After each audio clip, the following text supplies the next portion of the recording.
우리 몸을 순환하면서 산소와 영양분을 전달해 생명을 불어넣는 혈액.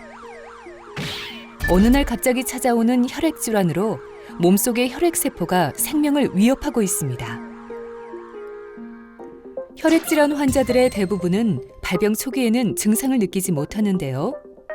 쉽게 피로해지고 얼굴이 창백해지거나 어지럼증 같은 빈혈 증상이 나타날 수 있습니다.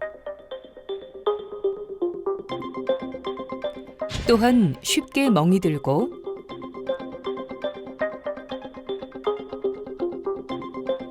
코피가 작거나 양치질할 때 피가 나는 증상, 갑작스런 고열과 오한이 나타난다면 반드시 전문의의 진료를 받아야 합니다.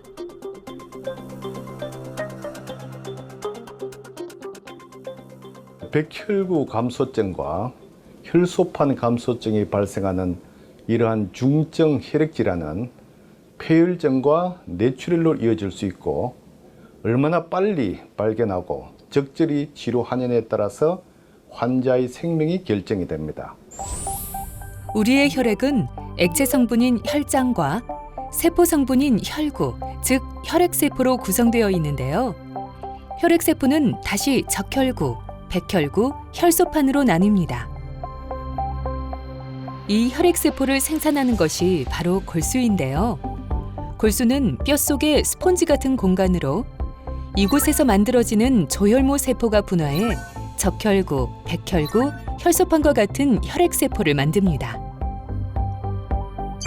재생불량 빈혈은 골수에서 조혈모 세포의 수가 줄어들면서 혈액세포가 만들어지지 않아 혈액 내 적혈구, 백혈구, 혈소판이 점점 줄어드는 질환인데요.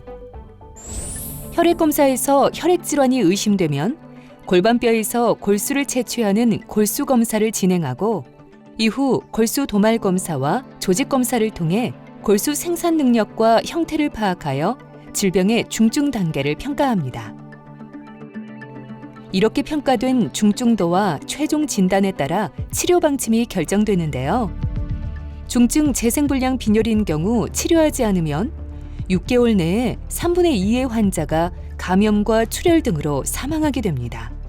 그 환자분의 이제 골수 검사를 보면은 이 세포 충실도라 그러는데 이 세포가 굉장히 많이 감소돼 있어요. 환자분은 이 혈구 세포들이 골수에서 감소돼 있기 때문에 이 피를 잘 못 만듭니다. 그 피라는 게 혈액 성분, 그게 이제 적혈구나 백혈구나 혈소판 등등을 골수에서 만드는데 지금 보시다시피 지금 이렇게 황폐화되어 있으니까 피를 잘 못 만들고 또 그렇기 때문에 이제 여러 가지 증상이 나타나는 거예요.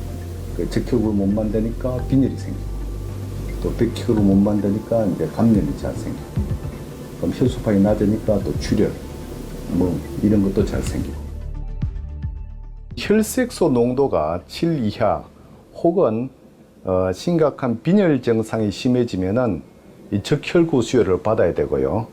또한 이 혈소판이 만 이하이면은 심각한 출혈을 예방하기 위해서 혈소판 수혈을 받아야 합니다. 더 중요한 것은 세균으로부터 우리 몸을 지켜주는 호중구도 심각하게 낮기 때문에 이런 환자들은 중증 감염에 잘 걸리게 됩니다. 수혈만 받을 경우에는 철분 과잉 상태가 되어 당뇨나 심부전과 같은 합병증을 일으키게 되고 감염 및 폐혈증으로 결국에는 사망을 하게 됩니다. 재생불량 빈혈 환자에서 가장 적극적이고 근본적인 치료 방침은 동종 조혈모 세포 이식인데요. 일반적으로 형제로부터 조혈모 세포 이식을 시행하지만 이식 유전자가 완전히 맞는 형제 자매가 없으면은 조혈모 세포 은행을 통해서 타인으로부터 기증받을 수도 있습니다. 하지만 공여자가 없는 경우에는 항흉선 세포 글로불린 혹은 사이클로스포린 등과 같은 약물 치료로 면역 조절 치료요법을 시행하게 됩니다. 동종 조혈모 세포 이식의 경우 조직 적합 항원이 어느 정도 일치하느냐에 따라 항원이 모두 맞는 완전 일치 이식과 항원 8자리 중 절반이 맞는 반일치 이식이 있습니다. 조혈모 세포를 주는 공여자가 형제나 가족이면 혈연 이식, 타인인 경우에는 비혈연 이식이라고 합니다. 조혈모 세포 이식은 먼저 환자에게 항암제와 면역 억제제를 투여하여 골수를 깨끗이 청소하고 환자의 면역 기능을 없앤 다음 공여자에게서 채취한 정상 조혈모 세포를 환자의 정맥을 통해 수혈하는데요. 이식이 이루어지면 환자의 골수에서 새로 들어간 정상 조혈모 세포가 자리를 잡고 증식하여 정상 혈구 세포를 만들게 됩니다. 최근에 반일치 조혈모 세포 이식의 성공률이 비혈연간 공여자 이식과 비슷한 수준으로 높아졌는데요. 과거에 적합한 기증자가 없어 조혈모 세포 이식의 기회조차 없었던 중증 재생불량 빈혈 환자들도 가족을 통해 지체 없이 조혈모 세포 이식의 기회를 갖게 된다는 데 중요한 의미가 있습니다. 최근에는 이식 성적의 발달로 인해 형제간 조혈모 세포 이식을 받는 경우 약 90에서 95%의 성공률을 보이고 비혈연 이식 혹은 가족 간 반일치 이식을 실시한 경우에도 약 90%의 성공률을 보이고 있습니다.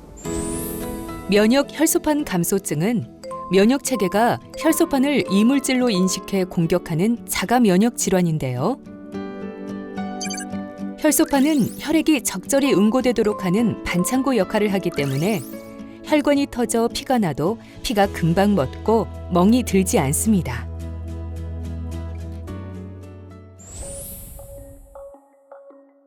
환자분 오늘 그 혈액 검사한 걸 보니까 혈소판이 17,000이에요. 그래서 이건 심각하게 낮은 수치입니다. 그래서 정상 수치가 한 15만 되는데 이 17,000이니까 여러 가지 증상이 지금 나타나는 겁니다. 그래서 지금 환자분이 경험하시는 멍이 잘 된다든지, 그다음 코피가 잘 난다든지, 그다음에 양치할 때 뭐 잇몸에서 피가 난다든지 이런 게 전부 혈소판이 낮기 때문에 생기는 증상들이에요. 그래서 이거는 빨리 치료를 해서 이 수치가 회복이 돼야 됩니다. 그래서 오늘부터 약물 치료를 해서 이제 그 치료를 이제 시작할 거예요. 면역 혈소판 감소증 환자들은 혈소판 수치가 지극히 낮아 혈소판이 제 역할을 하지 못합니다. 그러다 보니 살짝만 부딪혀도 멍이 들고 코피나 잇몸 출혈, 여성의 경우 하혈 등의 출혈이 빈번하고 심지어 치료가 잘 되지 않을 경우 뇌출혈, 장출혈 등의 올 수 있는 아주 위험한 혈액 질환입니다.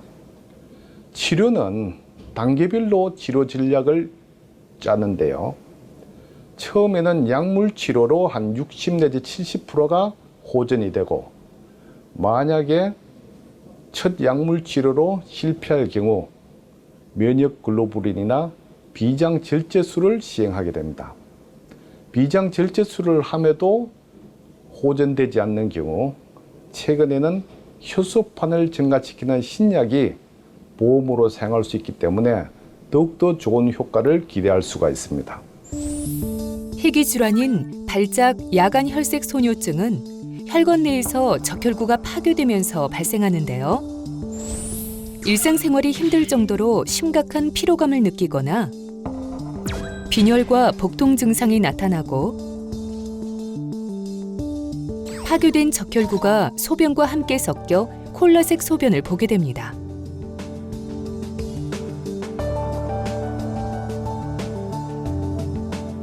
대표적인 합병증으로 신체 여러 부위 혈관에 혈전증을 일으켜 환자의 생명을 위협하고 골수에 문제가 생겨 발생하는 재생불량 빈혈이나 골수 이상 증후군이 함께 올 수도 있습니다.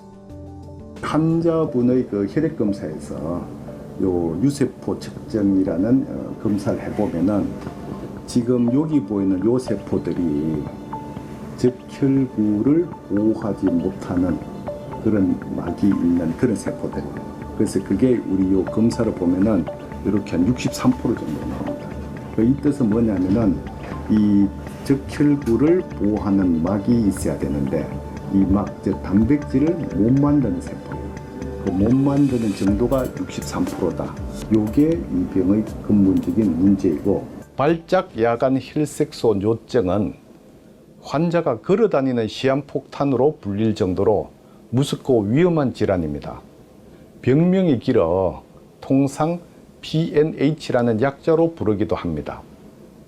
이는 적혈구가 파괴가 되어 발생한 혈전이 혈관을 막거나 신장이나 간, 뇌, 폐 등 주요 장기에서 합병증을 일으켜 전체 환자의 약 3분의 1 정도는 진단받은 지 5년 이내에 사망하는 위험한 질환입니다. 또한 이 병은 빈혈 수치에 상관없이 극심한 피로감을 느껴서 일상생활 및 사회생활이 힘든 질환이기도 합니다. 치료법으로는 이런 보채의 공격을 차단하는 에쿠르즈맵이라는 표적 치료가 있는데, 이 치료 후에 모든 합병증이 개선이 되고 사회생활이 정상적으로 가능하게 하고 있습니다. 현재 PNH 질환을 대상으로 저희가 신약 임상 실험을 수행하고 있는데요.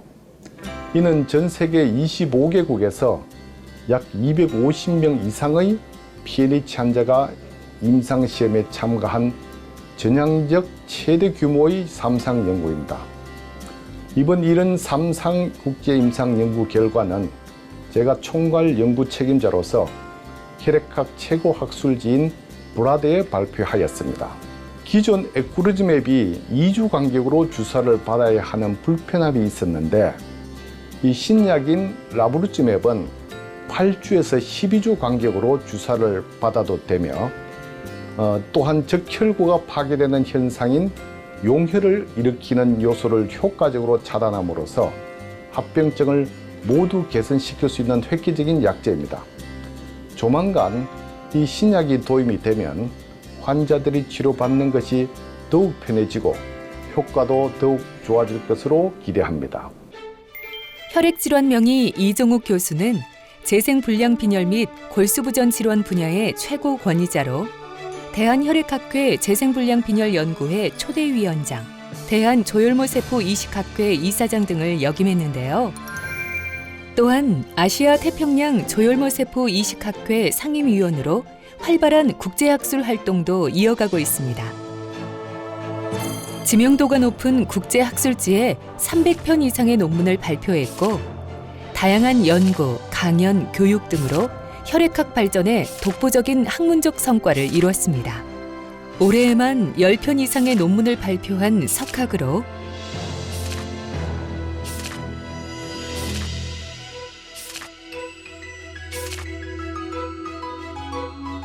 몽골 정부로부터 국내 선진의료 시스템을 전수한 공로를 인정받아 최고 대통령 훈장인 북극성 훈장과 보건부 장관 공훈 훈장을 받았는데요.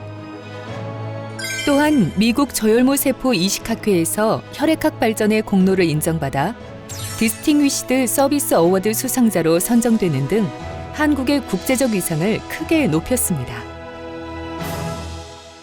전 항상 두 가지 임무, 사명이 있지 않나 생각을 합니다.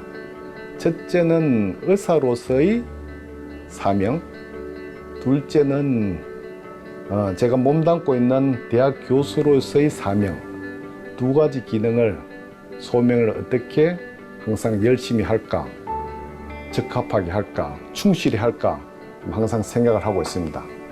우선 의사의 관점에서는 이 환자의 생명을 구하고 가능한 많은 환자를 완치시키는 게 의사로서의 사명인데, 제가 주로 하고 있는 조혈모세포 이식이야말로 순수한 사랑의 기정으로서 나눔으로 환자의 생명을 구하는 가도록 이념 및 정신에 가장 부합하는 치료법이라고 생각을 합니다.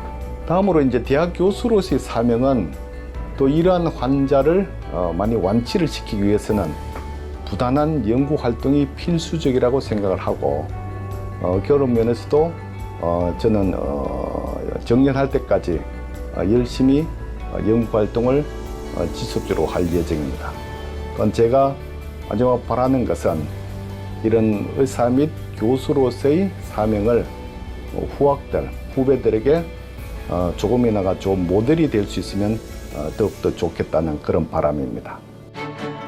생소하고 두렵기만 했던 혈액질환 치료를 희망으로 바꿔가고 있는 명의 이종욱 교수. 조혈모 세포 이식부터 신약 개발에 이르기까지 혈액질환에 대한 그의 오랜 집념과 연구는 혈액질환 환자들에게 생명 연장의 꿈을 실현시켰습니다.